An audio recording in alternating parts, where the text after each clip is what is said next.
일이 있었으면 이 일이 있을 것이다, 이런 일들이었지 전혀 없던 일들, 새 일이 이제는 이루어질 것이다 라는 말씀이죠. 자, 이 말씀을 정리합니다. 이사야서 42장 5절부터 9절까지 말씀, 몇 가지 질문으로 정리를 하겠어요.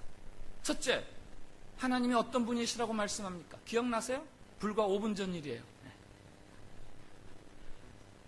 온 세상을 지으시고 온 세상을 부욕케 하시고 온 세상에 생명을 주시고 온 세상에 영을 주시는 그 하나님,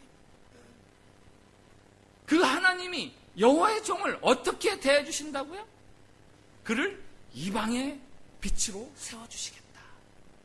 거기서 말하는 여호와의 종을 통해서 하나님이 2번 여호와의 종을 하나님이 어떻게 대해주시겠는가? 하나님이 그 여호와의 종을 보호해 주시겠다. 그를 택하시고 그를 보호해 주시겠다. 그 종을 통해서 하나님이 이루실 일은 무엇인가? 이방의 빛으로 세워주시겠다. 그 이방은 누구입니까? 눈먼 자들, 감옥에 갇힌 자들, 어둠에 앉아있는 자들. 왜 그렇게 하시겠다고요? 왜 그렇게 하시겠다고요? 하나님이 받을 찬송을, 하나님이 받을 칭찬을 다른 사람들이, 다른 것들이 취하지 못하도록 하나님이 그렇게 해주시겠다. 예전에 이 일과 관련하여 어땠습니까? 예전에는 이런 일이 없었어요. 그저 이런 일이 있었으면 있을 것이다, 이런 이야기나 했지. 그러나 이제 그 일이 성취되는 거죠. 누가복음 4장에 보면은 예수님께서 공생애를 시작하시면서 첫 설교한 내용이 나와요.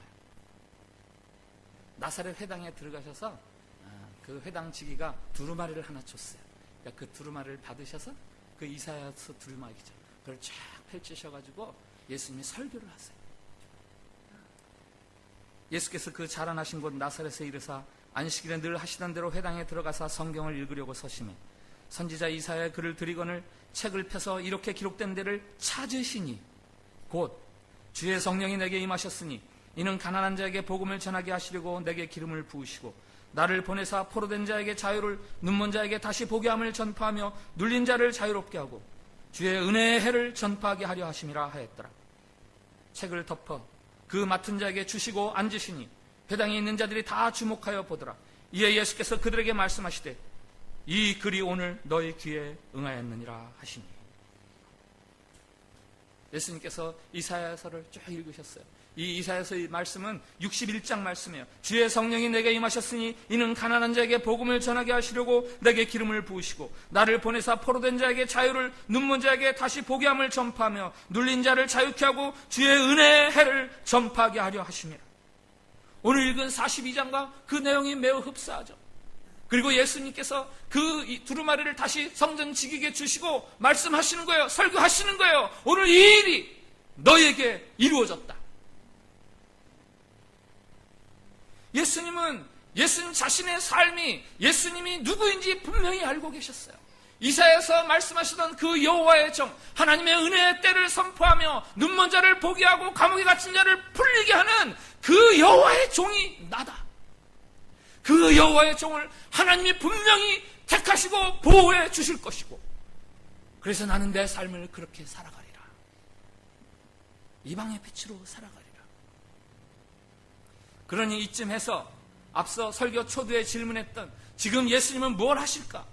지금 예수님은 뭘 하실까? 그 질문을 드린다면 그 질문에 대한 답이 있습니다. 이방, 곧 제대로 알지 못하고 방황하며 억눌리고 짓눌려서 살아가는, 빛이 무엇인지 모른 채 캄캄한 채 살아가고 있는 그들에게 빛을 비추어주고 계신 분이 우리 예수님이세요. 예수님이 왜 그렇게 십자가에서 참혹하게, 왜 그렇게 십자가에서 비참하게 죽어가셨는가? 이방의 빛이 되시기 위해서.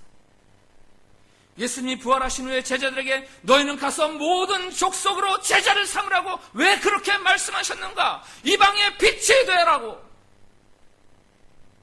예루살렘과 온 유대와 사마리아 땅끝까지 이르러 내 증인이 되리라고 말씀하신 이유는 무엇 때문인가? 이방의 빛이 되라고. 대림절, 예수님의 오심을 기다리는 절기입니다. 예수님 왜 이 땅에 오셨습니까? 예수님 왜 이 땅에 오셨습니까? 그것은 예수님께서 이 땅에 살아서 행하신 것들을 보면 알죠. 예수님은 처음부터 끝까지 눈멀고 가난하고 가련하고 갇히고 어둠에 묻힌 자들을 위해서 살아가셨어요. 세리라고 비난받던 사람들, 가련한 여인들, 가련한 삶을 살아던 여인들, 어린아이들, 이게 다 이방인들이죠. 이방인들.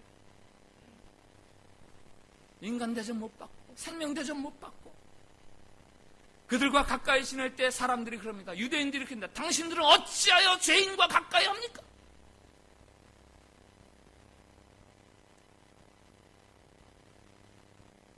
예수님은 지금 뭐하고 계시나? 예수님 지금도 이방 같은 사람, 가련하고 불쌍하고 어둠에 처한 듯 사리 분별 못하고 살아가는 그 불쌍한 사람들에게 빛을 비추고 계시다.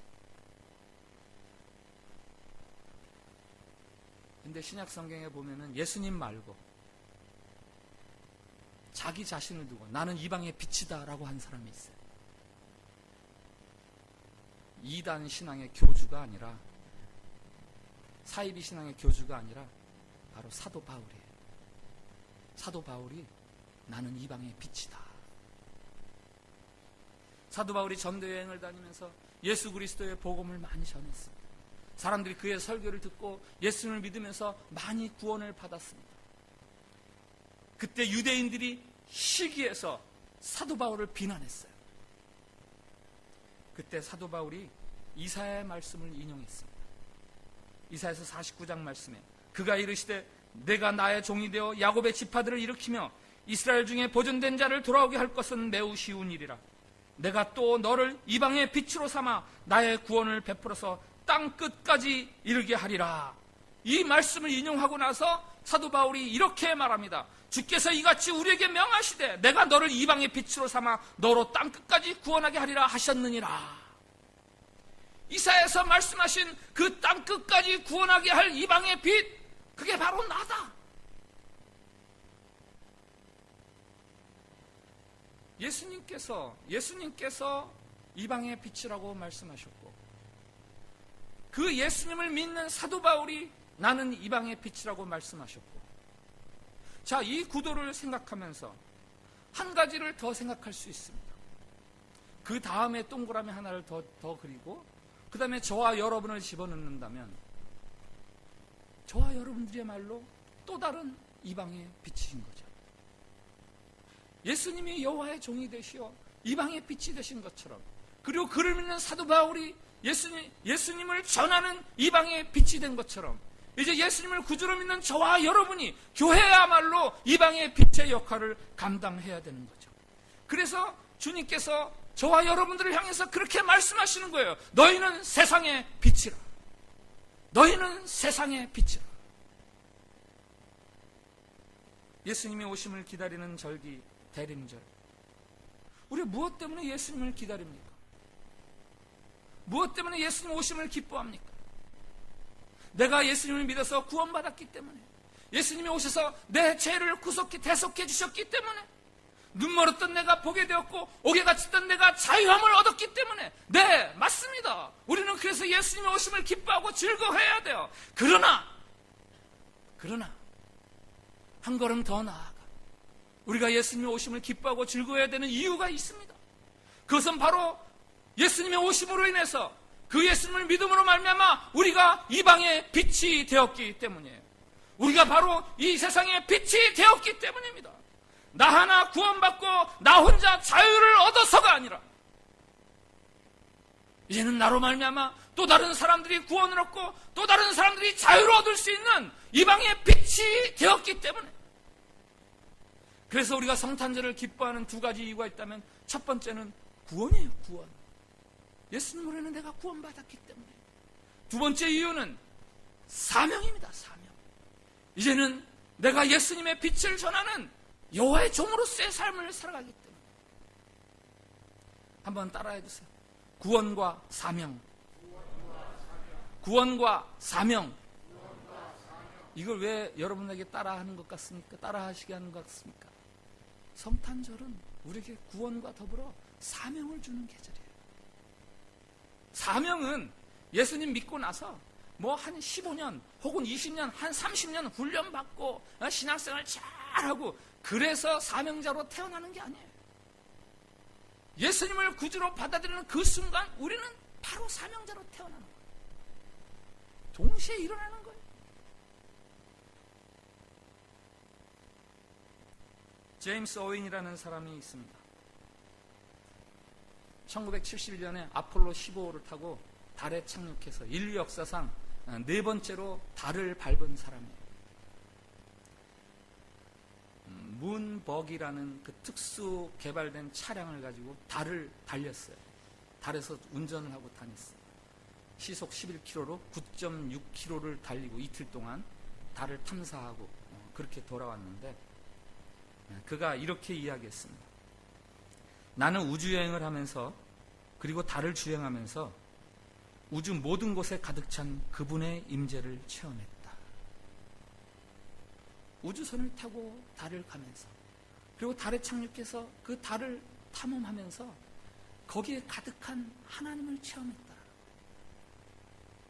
그가 우주선을 타고 지구로 돌아오면서, 지구 아시죠? 푸른 별. 그 지구로 우주선을 타고 오면서 그가 내내 묵상한 성경 구절이 있다 그래요. 요한복음 3장 16절 말씀. 하나님이 세상을 이처럼 사랑하사. 우리 한번 다 같이 합시다. 하나님이 세상을, 시작. 하나님이 세상을 이처럼 사랑하사 독생자를 주셨으니 이는 저를 믿는 자마다 멸망치 않고 영생을 얻게 하려 하심이라. 지구로 자신이 우주선을 타고 오면서 하나님이 독생자를 이 땅에 보내주셔서 독생자가 이 지구 속으로 쫙 오는 걸, 그거를 연상하는 거예요. 하나님이 독생자를 이 땅에 보내주시면서 그렇게 사랑해 주셨구나. 이 우주여행이 계기가 되어서 제임스 어윈은 그로부터 20년 동안 복음을 전하는 복음 증거자로 살았어요. 선교단체를 만들어서 선교하면서 지구에 오신 하나님, 지구에 오시는 하나님, 냄새나는 마구간에 내려오신 하늘의 왕자, 눈 멀고 멸시받는 자, 꿈 대신 눈물을 먹고 살아가는 가련한 사람들을 가까이 하시며 그들과 함께 웃고 마시고 먹던 하늘의 계시자, 마침내는 저주받은 나무에 달려 인류의 죄를 단번에 대속하신 대속자, 사망을 깨뜨리시고 부활하시어 울고 있는 제자들을 다시 찾아와 주신 위로자, 그리고 연약한 자들에게 이 복음을 세상 끝까지 전하라고 위임하시고 하늘로 오르신 위탁자, 성령을 보내시어